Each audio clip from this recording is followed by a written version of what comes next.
My goal is to see if I can do my first 100K month before the year's over. He went from $147 in his bank account to making 1.5 million writing words he loves. He is proof that living off writing is not fiction. His friend and mastermind partner is Tim Denning, and he said about him, I choose to learn from people who have proof of work. That's creators like Ayo, and they are bloody rare. Since Ayo heard he could earn a living from writing, he published his first Medium article in 2015. Within 9 years, he turned into a pro thanks to daily repetition. For him, a professional writer is an amateur who didn't quit. He writes in vibrant coffee shops and has a reputation as the content creator guy who sits at his laptop and makes money. At this point in his life, he'd be upset at himself if he only made $10,000 in a month. Like, really upset. Ayo, you are an amateur who didn't quit. What does this mean? Yeah, I think really the key difference between, say, an amateur and a pro is that an amateur carries themselves in a way like where their writing is more of a hobby, and a pro treats it just like anything else, right? So let's say you have a job, right? And you have to go to work every day. You have obligations to fulfill at work. When you wake up in the morning, you don't ask yourself whether or not you're going to go to work. You don't wonder, like, should I go to work today? It's like, no, you have to pay the bills, feed your family. So I think it was removing the idea that there was a debate as to whether or not I was going to do the work. It was just an automatic decision, and executing that and like learning other things aside from just writing, like marketing, putting together products, things like that, is where I feel separates people who are professionals versus amateurs. And Ayo, did you also start at a point where you had a 9 to 5 then, back then in 2015 when you started? I was a manager at a video store. So in that case, I was working like I would set my hours to like second shifts in the afternoon. So it was nice because I could like wake up and just like read and write and do a bunch of stuff. So I did have some extra time then. But then I ended up getting a job as a project manager at a marketing agency. And then it turned into like the traditional 9 to 5. So to maintain the habit, I just made some sacrifices. I woke up like 4:30 in the morning pretty much every single day, worked for a couple hours before work, then still had time to take my kid to daycare and do the commute and all of that. So I just adjusted it. And you know what I tell people with 9 to 5s is, if you have a job, you have obligations, like though that time window and those obligations are fixed. They are not going to change. What you have left is whatever existing time you have available. So whether that's waking up in the morning or working during lunch or working at night, like whatever, wherever you work best, you just have to come to the understanding that like that fixed schedule of your job isn't going to change. So like if you want to make this thing happen, you have to work with whatever hours outside of that you have available to you. What are your like top tips on how writers can like get off the sideline and turn into pros even if they have their 9 to 5 still going? Number one, I think like prioritization is like very crucial, right? So I don't think it's not that people don't have the time, it's that they don't know how to prioritize the different things they're doing. And one thing I tell people when it comes to their schedules is that there's probably like 25 to 30% of the things you're doing on a daily or weekly basis, you just don't have to do them. And I think what happens with a lot of people who have, a lot of things going on in their life, they treat everything as equally important, right? So they'll stop what they're doing to go run like a meaningless errand, or they will say yes to these obligations from friends and family, when in reality, there's a lot of things that they could either like batch, right? So don't go to the grocery store every day, right? Go once, schedule out your meals, right? If you have bills to pay, put them on auto pay, like take all the little minutia that sort of trips you up and keeps you unfocused and get rid of that. So that's one, just like from a perspective of time management and prioritization. Two, I think one of the things that I've shifted a lot in my thinking is how I would monetize my business if I had a 9 to 5 versus the way that I did it. Right. So there was a time, I think, where Medium, the payouts were so big and the algorithm was so favorable that you could more or less, I was just writing articles on Medium and I was making, 10 to 20 grand a month, right? But a lot of writers on Medium have felt, the pain with the changes of the algorithm, and it's just not as consistent and profitable to just be doing that. So what I would tell them is to focus on a back end vehicle that they can use their writing to build a business off of, right? So the most straightforward and obvious answer would be, getting into freelancing, right? Getting high ticket freelance deals where you're doing content, emails, copy for clients, right? So then you can get clients that'll pay you 1,000 a month, 2,000 a month, and then you could stack that pretty quickly. Or if you have knowledge in the areas of health, wealth, or relationships, as well as self improvement, which ends up usually dovetailing into one of the top three. But if you have that type of expertise that you write about, then you could build a coaching offer or a consulting offer around it. But either way, you have to have monetizable skills that either businesses will pay money in exchange for you to help them make more money, or it's in one of those big three categories from a B2C perspective. So you could sell products to, right? So the idea basically that you're going to like write poems and memoirs and these sorts of non business oriented topics and make a lot of money, I think is unrealistic. I watched a video on YouTube where you also checked out one of my stories, and I also read a story about you writing in coffee shops, that you love this, and that's like your life. And it's a life that's optimized for serendipity. Could you explain this in a little more detail, Ayo? Yeah, it's nice. So I just I just got back from the coffee shop actually, right? Yeah, nice. So what I do, yeah, I usually wake up in the morning. I go to the coffee shop. I have a couple different spots in town, and then I usually sit there and I work. I'll do like some deep focus work for anywhere from 2 to 4 hours, right? So maybe I'm writing content or I'm doing sales copy or like I'm planning out marketing for a launch or something like that. And then after that, I usually decide like, all right, do I want to stick around and do some extra work or do I just want to leave, go to the gym, whatever?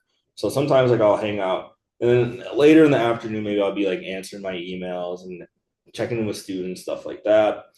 And then yeah, I just kind of like mingle around with the people in the shops. I get to know all the baristas and like you crack jokes with them, make friends with them. I meet all sorts of random people, just met a nice, met a nice woman, got her phone number today, right? So there's lots of random things, like there's lots of random things that just happen when you're just like out about in the scene. And then, whether it's me having conversations with people or sometimes I might take a call when I'm at the coffee shop, like people they kind of like wonder like what you're doing, right? So they see me and they're like, all right, he's not a student, because I'm 34, right? So they're like what is this guy up to? So people start asking questions and I tell them what I do. And they think it's really cool. So you start to kind of build a reputation. So like I come and then it's like, yo, that's that writer guy who just, sits on his laptop and makes money and stuff. So you get to meet people. I like working in the coffee shop. Like I posted about this the other day on LinkedIn, and some people say that like they need absolute silence and they need to be alone to work. I'm like the complete opposite. I like ambient noise, the music, the coffee shops sounds, the machines going off. Like I like having that in the background, and like I actually hate working at home. I'm never home unless I'm doing something like this, where like I have to be on camera and there can be no noise. But otherwise, like I like to spend as little time in my house as humanly possible. So yeah, I just kind of turn it into my little de facto office, and yeah, I get most of my work done from there. Is this all in Rochester, Austin, I think, in Minnesota? Or is this like a reputation you have all around the world? Because I read that you are also traveling a lot. Mostly, like a lot of it's like where I'm located in Rochester, but sometimes like yeah, I'll even go to different places, and yeah, I've actually have ran into people like 'cause sometimes I go to different the way I like to take vacations. Like I'll usually go to like a business like marketing sort of conference thing, so I can tell the tax man that I'm going to a seminar, right? And then after that, I kind of just do whatever I want, go kick it. And I actually have ran into people who I tell them a little bit about what I do, and then they actually recognize like, oh, like I thought your name sounded familiar. They actually recognize you from Medium because like my Medium profile has done pretty well and has reached a lot of people over time. So yeah, like pretty much anytime I have a conversation with anyone and I tell them what I do, it's like when you tell people that you're a content creator and then that you actually make money and you're not just like, oh, just broke. Oh, I make content. No, like I actually do this for a living. I have a business. You can Google me, whatever, right? And they're like, oh, like they're impressed by that because it's a lifestyle that a lot of people want to have. So yeah, like I guess I do tend to carry that reputation like pretty much everywhere I go. Hey, it's Kristina. You seem to be interested in writing on Medium. And if you are, then I have something for you. It is called the Medium School, and it's inside my paid subscription for my newsletter. So if you become a paid subscriber, you also get access to the Medium School, which is included in my paid subscription. I link to it in the show notes below. So many writers are quitting at the moment. Nick, for instance, he quit and like deleted all his Medium stories. And then there is just this one explaining why he left Medium. How do you feel about Medium at the moment, Ayo?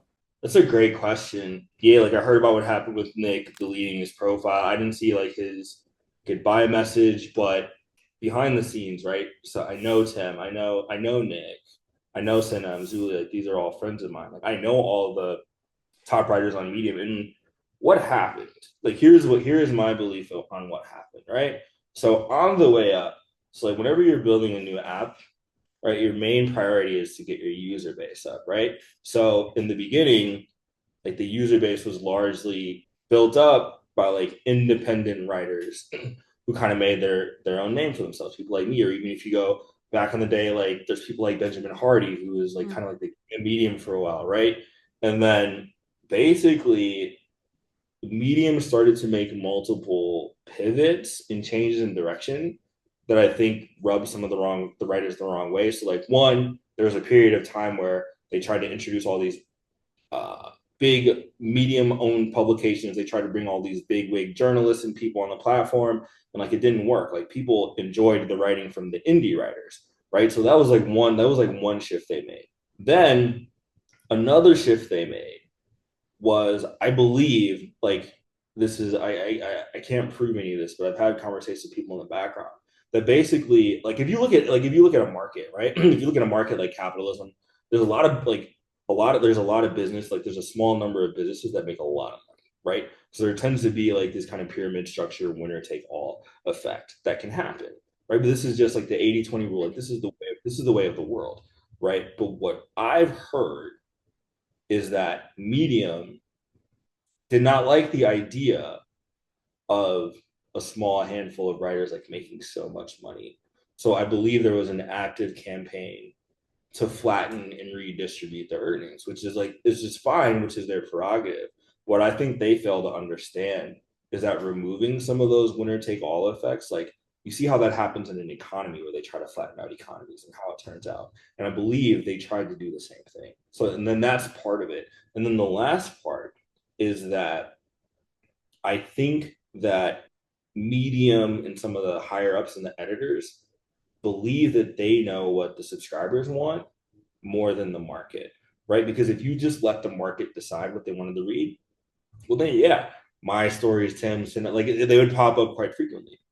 But they decided, oh, we don't like clickbait.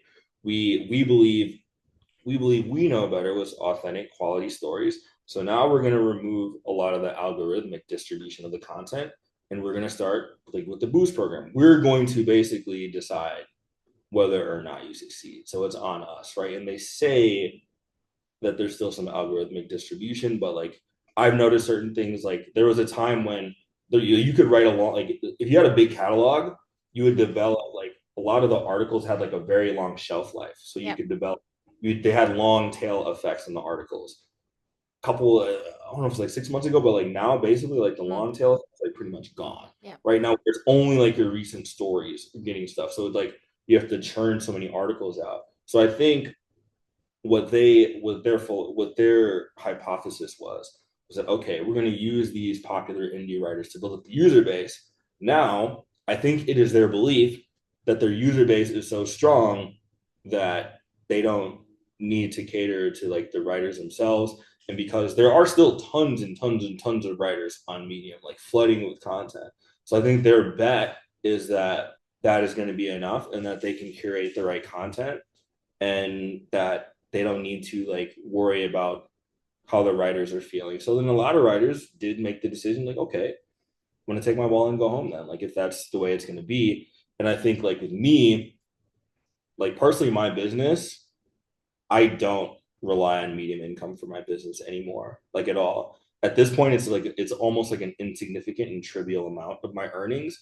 So what I do tell people to use Medium for is A, to get better at your writing. B, there's still traffic on Medium. So yes, I still post some stuff on Medium so I can get email subscribers. But then again, now I'm telling them to redirect their efforts into using Medium as a form to build the back end of their business. So is Medium completely dead? I don't know the answer to that, but like, let's just say the gold rush days where like your dream of like making 10 grand a month just writing articles, I don't think that's possible anymore. One of your most recent articles, in this article you state that at this point in my life, I'd be upset at myself if I only made 10,000 in a month. Like really upset. And I think, wow, okay, 10K is huge. How did you get to this point? And if we think of it as a pie, as I mentioned this already, what percentage do you still make from writing on Medium? Is it just like, I don't know, 5% or 10%? Dovetailing to your other point before, real quick, before we get to that, I do think that if you are a new writer, the Medium is a great place for you. And like you said, there are new, like, there's always waves, right? So there's like new eras, right? So like you see in pro sports, like, you know, the big, you know, the Tom Brady's of the world retire and then the new crop comes in. So I do think that's going on with Medium. And I'm perfectly content to see the other new writers do really well. And there are some who have like exploded and done well, like, you know, like Eve Eve. Arnold and, you know, Michael Lim, who's one of my former students. He's blowing up on there right now. So there are still a lot of good things going. So I didn't want to sound totally pessimistic on Medium. But in terms of like the trajectory of how I made my money and what it looks like now, so I can take you like through the evolution of that, right? So if we break down where all the money came from, close to 500,000, it was like 470 grand came from Medium directly, right? So after that, I started to think like, how are different ways I can build my audience so I can sell them other things, right? So I've done that in a couple ways. So I wrote and published 3 books and used Medium to build my audience for that, sold them to my list. Those books have sold somewhere like 100, somewhere around 100 to 120 grand, right? So it's decent. I took my 3rd book, turned it into a program, online course, sold that. I think I made another 30 grand from that, right? I created a self-help mentoring program based on the principles I taught in my writing, did another 30, 40 with that. And then a lot of the other income I've made now is from my products that are teaching writing, right? So first thing I did, it's like I made sure I wrote articles on Medium and I monetized myself. Like I got to 6 figures like without even teaching writing yet, right? So after that, basically, people just kept asking me what I was like, how I was doing it, right? It's like one of the very first flagship products I made for other writers was teaching people how to make money on Medium, right? So I launched that program. I think that program's done like probably like $250,000 in sales, so that's pretty good. I made some other low ticket writing products along with that, and then this last year, I launched a community called the Writers League, and the focus on that one is basically like expanding beyond Medium. So we talk about how to write on other platforms. We talk about email marketing. We talk about monetizing. We talk about freelancing. So that's more of like the well-rounded community. And now I have a little bit of like a higher priced, you know, smaller group sort of mastermind where the focus there is like specifically on creating high ticket clients, whether it's writing clients or building out a coaching and consulting offer. So it kind of went from it went from like medium writer to building products off my self-improvement stuff to building products teaching writing. And now I'm kind of elevated more into that, I guess you could say, kind of like business coaching, really showing you how to build all the pieces from the ground up. And so like that's most of my revenue now is coming from the community, the mastermind, and then I have some high ticket like writing clients that I work with, and then but like most of my time right now is spent educating other writers. And but yeah, when it comes to medium income, let's say it's probably 10% max. Hi, it's Kristina. On my YouTube channel, I have a Medium success playlist, which I recommend you to check out. Have fun binge watching my videos. I'd love to know more about like this idea of that content is king, is a lie, and making offers and capturing value is so important, even if you're like a smaller writer. What happens to a lot of people is they get good. They get good at creating content, right? They have the best tips. Everyone loves their stuff. They're getting pats on the back, but they don't know how to actually convert it into money unless it's directly coming from the writing platform like Medium. So what'll happen, and especially I've gotten to know this because I met a lot of people on Twitter specifically. I've met very big accounts. I've met accounts of people who have 300,000 followers who can't sell anything, right? So if you build your audience a certain way, you are then putting yourself in a position where it'll be more difficult to monetize, right? So if you're building an audience where like you're mostly doing like platitudes, you're doing viral content, you're doing a lot of that like top of funnel sort of content, that usually just tends to attract people who enjoy consuming free content and who enjoy consuming content for entertainment. So what happens when you build a very large audience based on top of funnel content that's mostly, you know, kind of surface level and means to entertain people, then when you try to sell them something, they don't want to buy it, right? So the better approach is to try to capture value by making offers, but it's also like creating the sort of content that lends itself to being monetized in the first place, right? So like if you were, it's like usually, for example, you can build a really big audience writing, you know, like self-help platitudes, 10 ways to improve your life. These are the 10 best books on mindset. But then you might not be able to monetize as well. Whereas someone who talks about something very specific that either has like business applications or it fits in like health, wealth, relationships, they could have a much smaller audience than you. But since they're talking about a specific set of problems that they can solve, then they can step in and say, okay, here's my offer. It's 2 grand, it's 3 grand, it's 4 grand, it's 5 grand. It actually makes sense for someone to buy it, right? So I know people who have email lists of like 2,000 people. My old business coach, her email list was 2,000 people. Her business was doing 500 grand a year because she was pinpointing on a specific problem.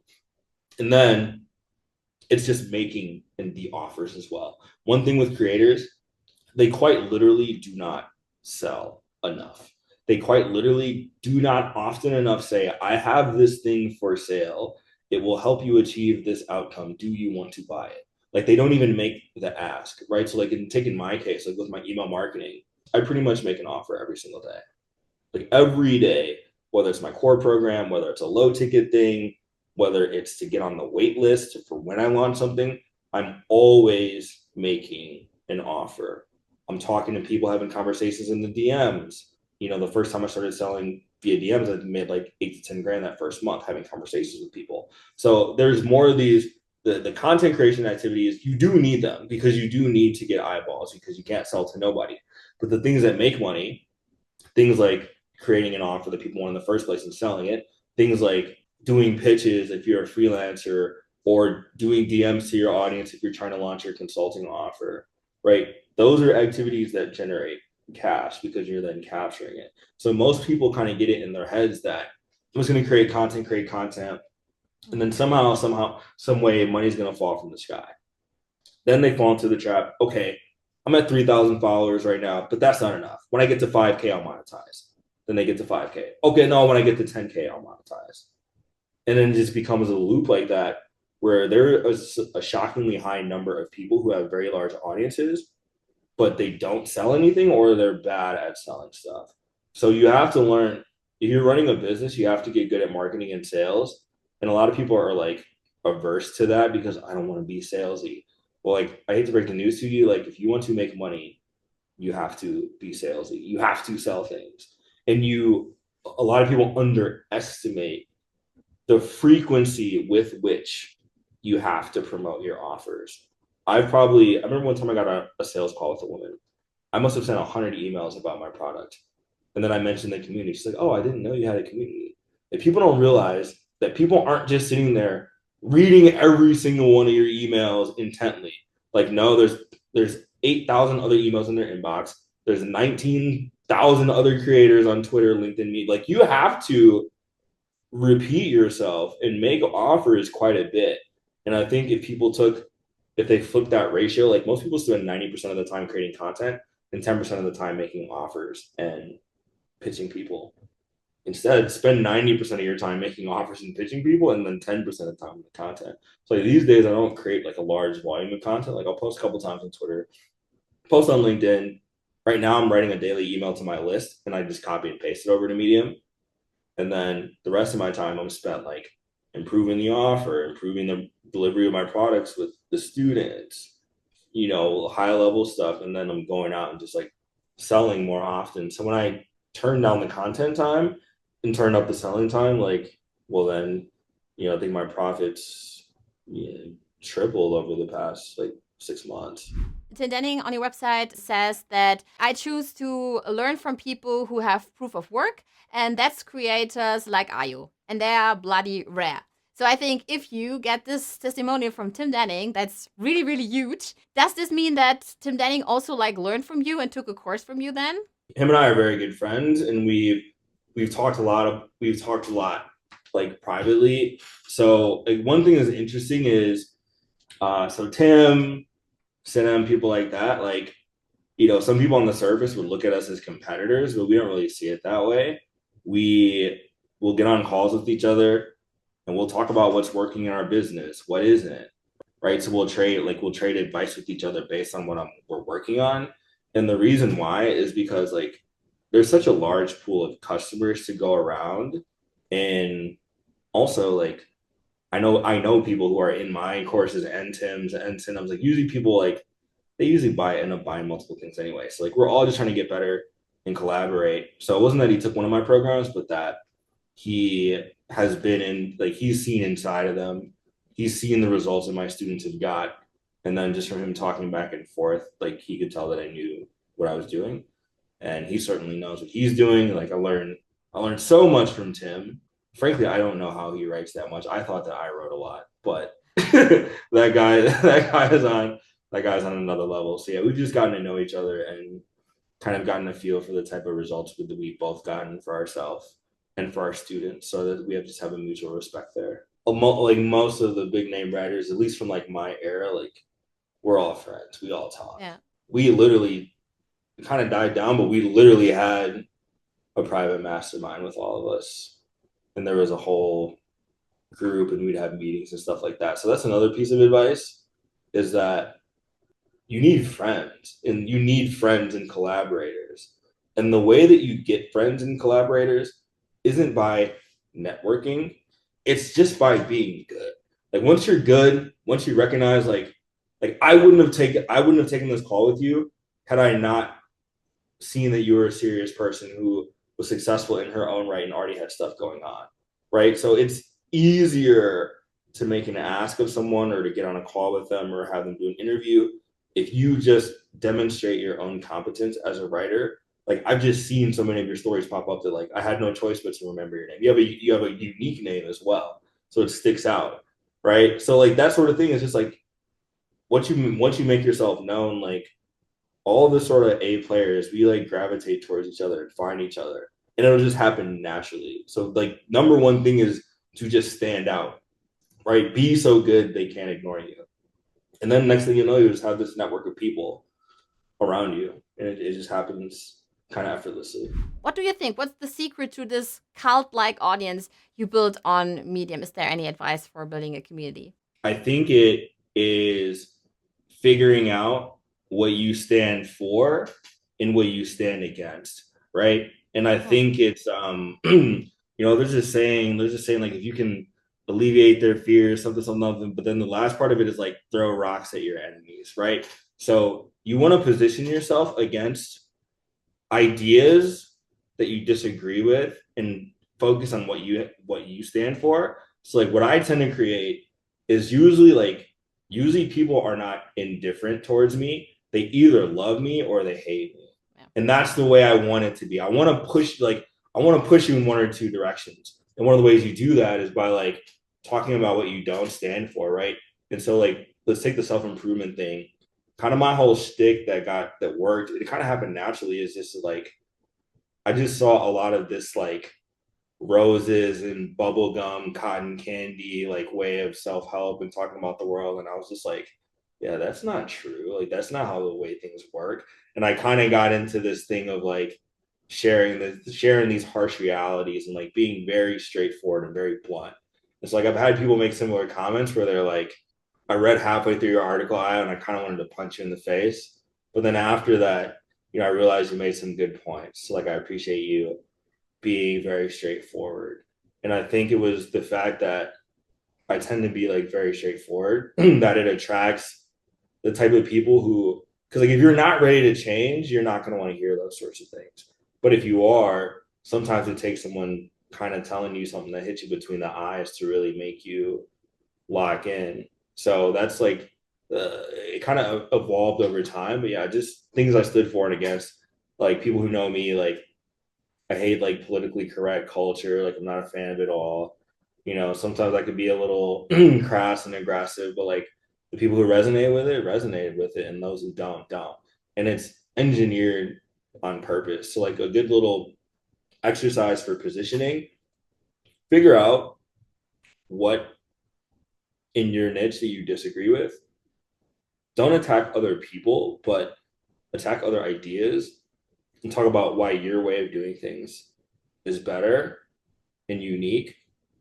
And the people who resonate with that will stick with it. But like the last thing you want to say is like, oh, yeah, Kristina, she's whatever, she's all right. You want to say like, oh, I love Kristina's stuff, or you want to be warned to be, oh man, she doesn't know what she's talking about. I can't believe she said that. Like, I want like my most viral articles ever have been 50-50 down the line. People calling me a genius, and people calling me an idiot, and that my ideas are dangerous and I like it. I prefer it that way. I don't run from controversy. Like we're here to attract attention. So I don't think you should polarize on purpose or say things you don't believe, but I do think you should amplify the things that you already believe that happen to be polarizing or a little bit controversial, so you can position yourself against other people. So I love this because either they hate you or they love you, but there is no money in the middle. Did you also started building an email list right from the start, or when did you start building your email list, and how many subscribers do you have? I waited about a year before I started to build it, but then I built it up to like 40,000 people almost. But then some of the subscribers died off, or like I deleted a bunch of subscribers. So now it's closer. It's like 25 right now. So I would tell people that building email lists is huge. Like I'd say like 80% of my revenue comes from email. And it's because like it's hard to sell stuff directly on the timeline because that's not what they're there for. Like they're just there to get entertained on the timeline, and then there's like a lot of other stuff going on. But if you can get in their inbox, then it's just you and them, and then you can have conversations with them. You can nurture them a little bit. Once you build a list, like you can drive a lot of revenue via email for sure. If someone loves you now and wants to share their stories in practice in public, what does this person has to do? They go to the publication, send. There's a section right that says write first, it shows what to do. But basically, you send a pitch to my email, first and last name at gmail.com. So send a pitch. And we just want to see that you're creative enough to send a pitch. Like if you send us a pitch, you'll get it, right? So we created it. The reason we created Practice in Public is because we wanted a place for people to practice. And I have some of my students there who work as editors. They give feedback on articles.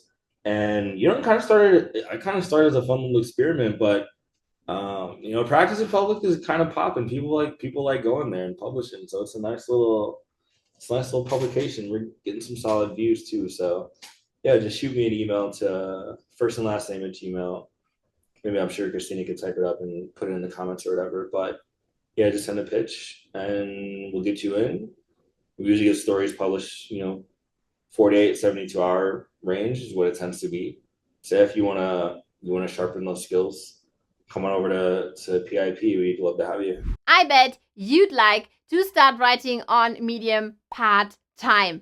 So this is the perfect time to do so because Medium is undergoing a lot of changes. And for this, I have the perfect place for you, my online writing school, which is included In the paid subscription of my newsletter, you get access to the online writing school with live sessions, tutorials, a community. You can DM me, you have coaching sessions with me, and you can meet amazing writers such as Ayo in our live sessions. So if you say, Kristina, I want to learn more about Medium and earn some money writing on Medium, then the online writing school included in my paid subscription is for you. In the show notes, I link to the newsletter. And now I have some, let's call it rapid fire questions for you, Ayo. I'd like to know, when you're coming to the coffee shop, what do you drink in the coffee shop? Matcha lately.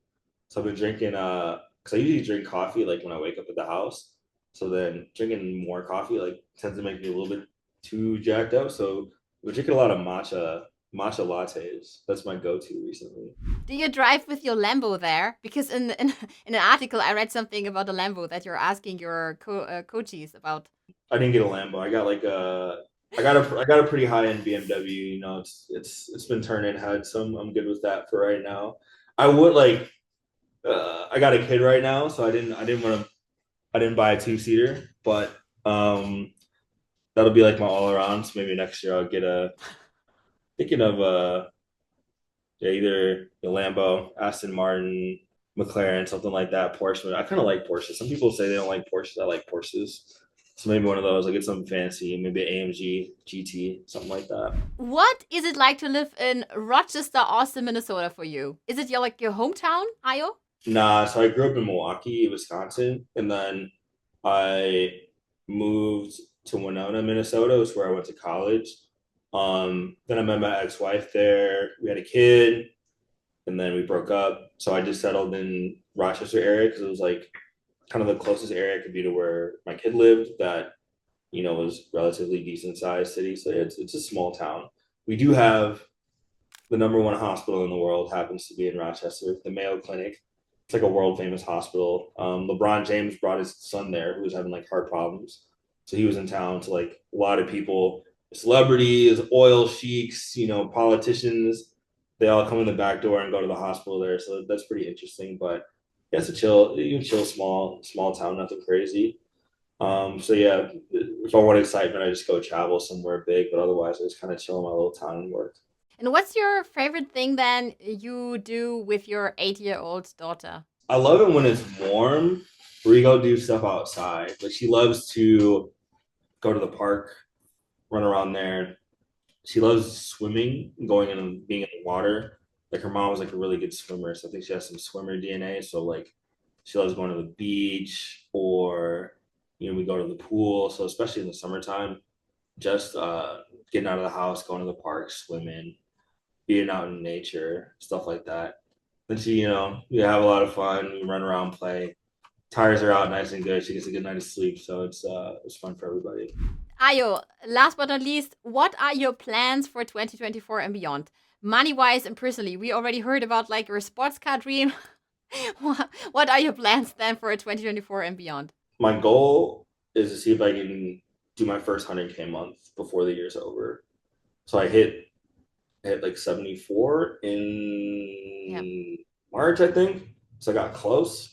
So, the next milestone, they usually like 10K, then there's 20K, but then like, yeah, they say when you hit 100K a month and you're one of the big boys or girls or whatever, right? So that's what I'm trying to get to.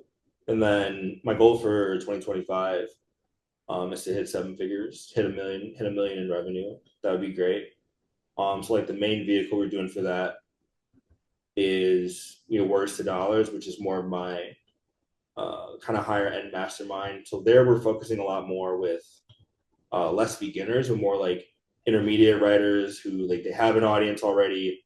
They're making a little bit of money, but they're not as good as like the capturing value part, right? So I'm focusing a lot more on helping those types of people and scaling up through that offer. And then we'll create other products and stuff. I'm gonna start writing a book, and idea of the book is gonna be on how to build a 6-figure business with your writing. So I'm gonna like try to see my $100 million offers book back there. I want to create like a Hormozy level, like step-by-step guide to hitting a 100K with writing. So I thank you so much for joining me today. It was so delightful talking to you. I wish you all the best for reaching your goals and See you next time then. Yeah, likewise. It's an absolute pleasure. I had a blast. You want more interviews, you want more tutorials, and you are interested in live sessions, then subscribe to my YouTube channel and please like this video so more people can see it. See ya in the next video.